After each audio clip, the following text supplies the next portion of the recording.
Bom, pessoal, nós terminamos de ver linguagens livres de contexto, ou quase terminamos, porque agora a gente vai falar um pouco sobre as propriedades dessas linguagens livres de contexto.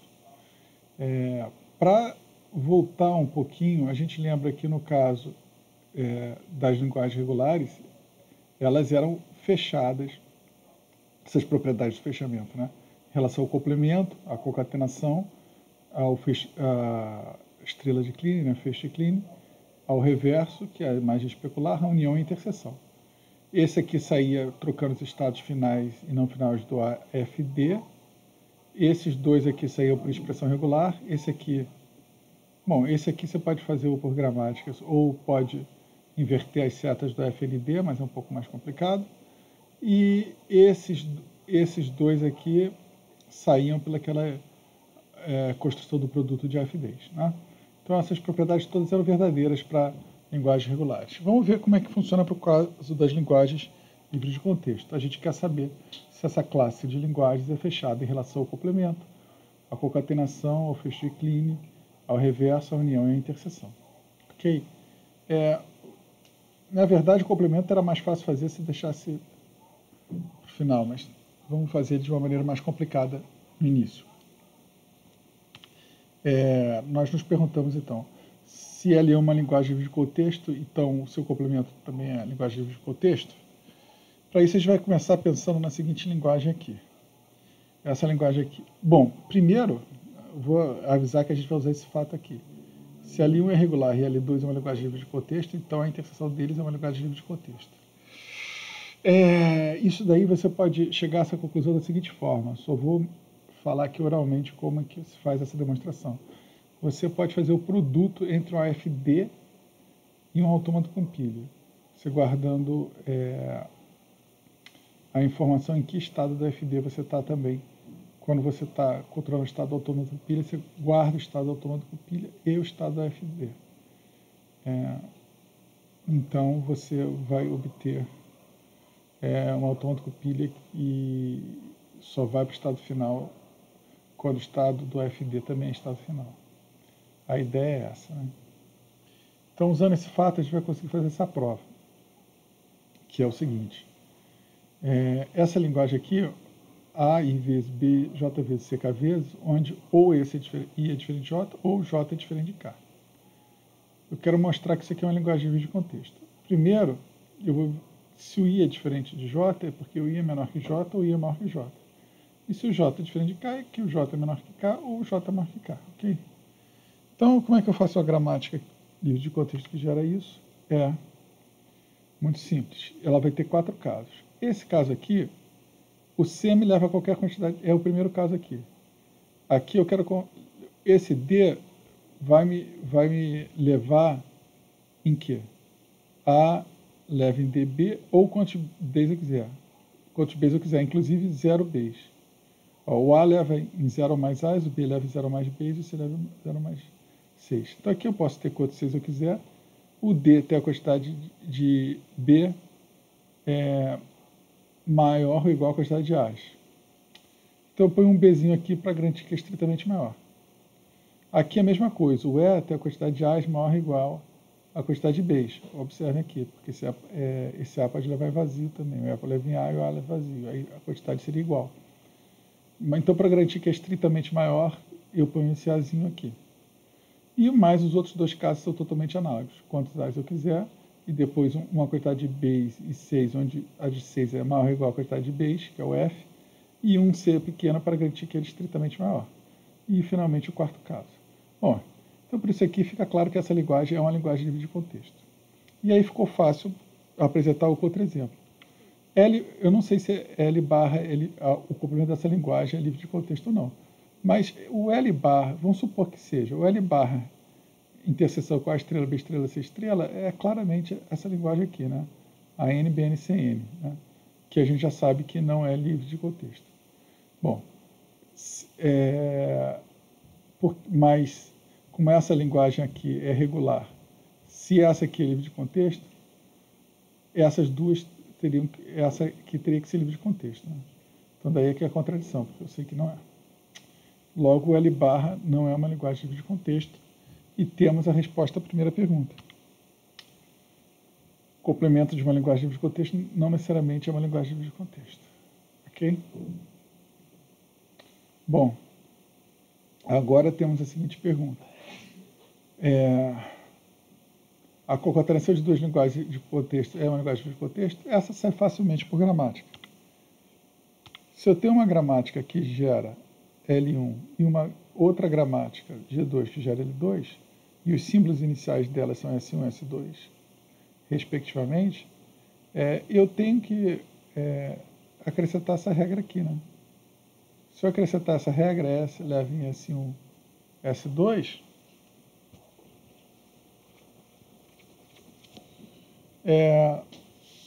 eu vou obter uma gramática que gera L1 concatenado com L2, ok?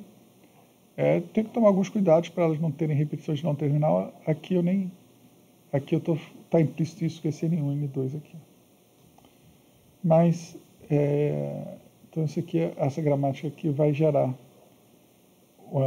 essa linguagem aqui, L1 concatenado com L2, e mais. Quando eu estou acrescentando essa regra aqui, se essa gramática aqui é livre de contexto, essa é livre de contexto, essas regras serão, essas serão, e essa aqui também é. Então, essa gramática aqui também é livre de contexto. Ok? Então, sim.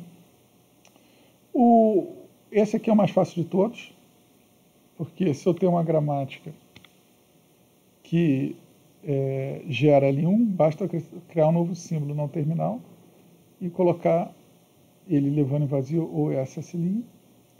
E essa nova gramática aqui, se a original era livre de contexto, essa também é. Não? Porque essa regra mantém a condição e essa aqui também. Então, eu tenho aqui uma nova gramática que gera L1 estrela. Então, se L1 é livre de contexto, aqui está errado, né? Se L1 é livre de contexto, então L1 estrela também. Bom, se L1 é livre de contexto, então L1 estrela é livre de contexto. Mais um resultado aqui, que é verdadeiro. Agora eu quero saber se ela é fechada em relação ao reverso. Bom, isso aí também pode ser pensado, é mais fácil pensar em termos de gramática.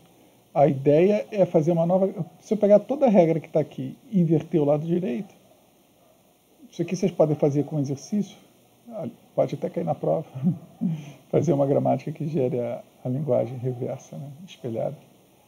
Basta inverter o lado direito de todas as regras que essa nova gramática aqui ela vai gerar o L1 reverso. Então, esse resultado é bem fácil também. Finalmente, eu quero saber se a união de duas linguagens é uma linguagem livre de contexto. Eu posso fazer isso também. Aqui eu vou tomar um pouco mais de cuidado com a condição de não poder ter não terminais repetidos. Vamos ver como é que é isso. Se eu tenho uma gramática que gera uma linguagem, essa gramática aqui é uma gramática livre de contexto, que gera uma linguagem, por acaso a linguagem é até regular, essa aqui é uma outra gramática livre de contexto.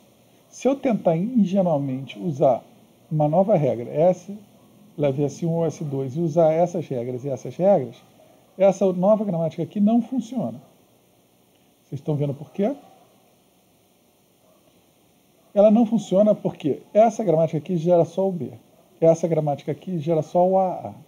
E essa aqui vai conseguir gerar mais dois strings que não estão nem nessa nem nessa. Um vai ser o BB e o outro vai ser o A sozinho, assim, um leve A, A leve A. Então, essa gramática aqui vai gerar 4, ou até mais, né? Tem um Azinho, Bzinho, então vai gerar mais strings que não estão nem nessa gramática nem nessa. E a confusão se dá porque as duas têm um símbolo não terminal. Então, o que eu tenho que fazer?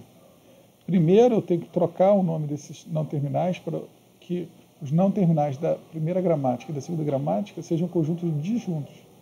E agora sim, essa gramática aqui, onde eu acrescento essa regra aqui e coloco todas as regras dessa gramática aqui, todas dessa gramática aqui, agora sim ela funciona. Ok? Ela gera exatamente a união. E é fácil provar isso, né? Então, o resumo da história é que se eu renomear os símbolos em N2 para que N1 e N2 sejam disjuntos e criar essa nova gramática aqui, que tem as regras da primeira, a regra da segunda, e mais essas duas regras aqui, eu consigo gerar a união, sem problemas. Faltou a interseção, né? Então, por enquanto eu tenho. Esse aqui não vale, os outros valem. E a interseção, o que a gente acha? Será que a interseção de duas gramáticas livres de contexto é uma gramática livre de contexto? Desculpe, a interseção de duas linguagens livres de contexto é uma linguagem livre de contexto? Vamos ver.